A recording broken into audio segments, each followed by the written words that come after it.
રાજકોટમાં ધાર્મિક સ્થાનોના ડિમોલિશનને લઈ હિન્દુ સંગઠનો મેદાને ધાર્મિક સ્થાનોના ડિમોલિશનને લઈ આંદોલન કરવાની આપી ચીમકી।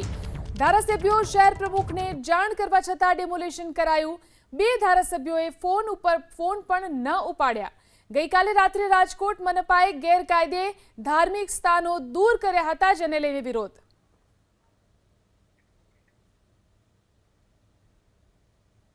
ગઈકાલે રાત્રે મોડી રાત્રે ડિમોલેશન થયું છે અને અનેક હજારો આસ્થાના કેન્દ્રો, હજારો લોકોના આસ્થાના કેન્દ્રો છે એવા મંદિરોનું જે નડતરરૂપ નથી રોડને એનું ડિમોલેશન કરવામાં આવ્યું છે। અને ટીપીઓ અને જે તે અધિકારીઓ સાથે વાત કરતા એવું કહેવામાં આવ્યું કે સુપ્રીમ કોર્ટની ગાઈડલાઈન મુજબ જે યાદી તૈયાર કરવામાં આવી છે એ દૂર કરવામાં આવ્યા છે।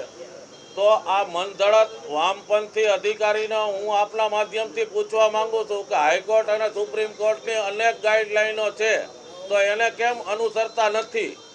અને લોકોએ જ્યારે માનનીય વડાપ્રધાન નરેન્દ્રભાઈ મોદીમાં વિશ્વાસ વ્યક્ત કરીને ટ્રિપલ એન્જિન સરકાર બનાવવાના મત હજી થોડા સમય પહેલાં જ આપ્યા છે, તો આ નવા ચૂંટાયેલા પદાધિકારીઓ કે વર્તમાનના ધારાસભ્યો આ બાબતે ગંભીરતાથી વિષય કેમ નથી લેતા?